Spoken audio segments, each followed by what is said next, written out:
Namaste, and welcome to our continuing series, Terminology in the Integral Yoga.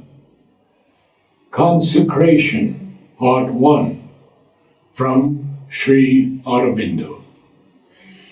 Consecration becomes, in its fullness, a devoting of all our being to the divine, therefore also of all our thoughts and our works.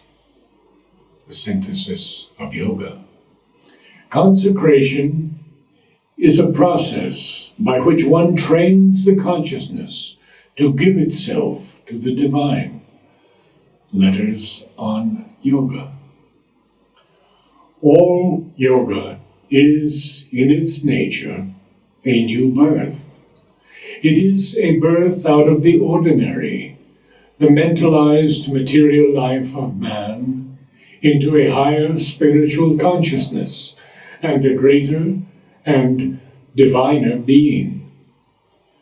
No yoga can be successfully undertaken and followed unless there is a strong awakening to the necessity of that larger spiritual existence. The soul that is called to this deep and vast change may arrive in different ways to the initial departure. It may come to it by its own natural development, which has been leading it unconsciously towards the awakening. It may reach it through the influence of a religion or the attraction of a philosophy. It may approach it by a slow illumination, or leap to it by a sudden touch or shock. It may be pushed or led to it by the pressure of outward circumstances, or by an inward necessity, by a single word that breaks the seals of the mind, or by long reflection, by the distant example of one who has trod the path, or by contact and daily influence. According to the nature and the circumstances, the call will come. But in whatever way it comes, there must be a decision of the mind and the will, and, as its result, a complete and effective self-consecration. The acceptance of a new spiritual idea force and upward orientation in the being, an illumination, a turning or conversion seized on by the will and the heart's aspiration. This is the momentous act which contains, as in a seed, all the results that the yoga has to give. The mere idea or intellectual seeking of something higher beyond, however strongly grasped by the mind's interest, is ineffective unless it is seized on by the heart as the one thing desirable and by the will as the one thing to be done. For truth of the Spirit has not to be merely thought, but to be lived. And to live, it demands a unified single-mindedness of the being. So great a change as is contemplated by the yoga is not to be effected by a divided will, or by a small portion of the energy, or by a hesitating mind. He who seeks the divine must consecrate himself to God and to God only. If the change comes suddenly and decisively by an overpowering influence, there is no further essential or lasting difficulty. The choice follows upon the thought or is simultaneous with it, and the self-consecration follows upon the choice. The feet are already set upon the path, even if they seem at first to wander uncertainly, and even though the path itself may be only obscurely seen, and the knowledge of the goal may be imperfect. The secret teacher, the inner guide, is already at work, though he may not yet manifest himself, or may not yet appear in the person of his human representative.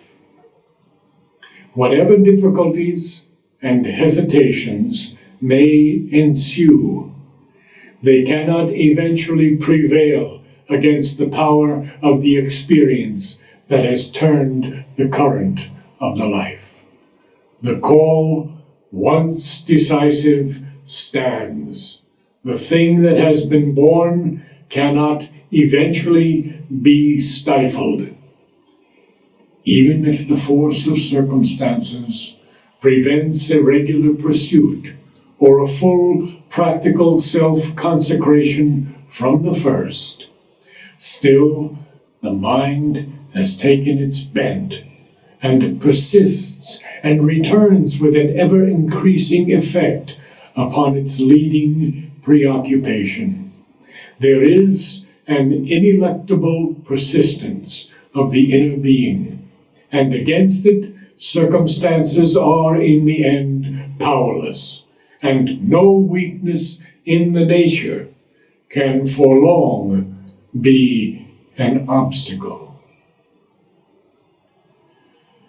But if once there is a resolute self-consecration from deep within, if there is an awakening to the soul's call, these inadequate things can be a sufficient instrument for the divine purpose. Therefore, the wise have always been unwilling to limit man's avenues towards God.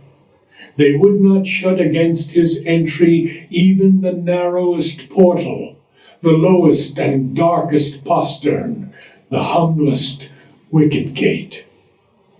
Any name, any form, any symbol, any offering has been held to be sufficient if there is the consecration along with it. For the divine knows himself in the heart of the seeker and accepts the sacrifice. But still, the greater and wider the moving idea force behind the consecration, the better for the seeker. His attainment is likely to be fuller and more ample. We have something very beautiful from the mother. The mother to a young person. It is very simple, as you will see. 1. The infinite is the inexhaustible storehouse of forces. The individual is a battery, a storage cell, which runs down after use. Consecration is the wire that connects the individual battery to the infinite reserve of forces. Or 2. The infinite is the river that flows without cease. The individual is the little pond that dries up slowly in the sun. Consecration is the canal that connects the river to the pond and prevents the pond from drying up. Some answers from the Mother, Mother's Collected Works, Volume 16. Again from the Mother. Consecration generally has a more mystical sense, but this is not absolute. A total consecration signifies a total giving of oneself. Hence, it is the equivalent of the word surrender, not of the word soumission, which always gives the impression that one accepts passively. You feel a flame in the word consecration, a flame even greater than in the word offering. To consecrate oneself is to give oneself to an action. Hence, in the yogic sense, it is to give oneself to some divine work with the idea of accomplishing the divine work. Questions and Answers, Mother's Collective Works, Volume 4. Namaste.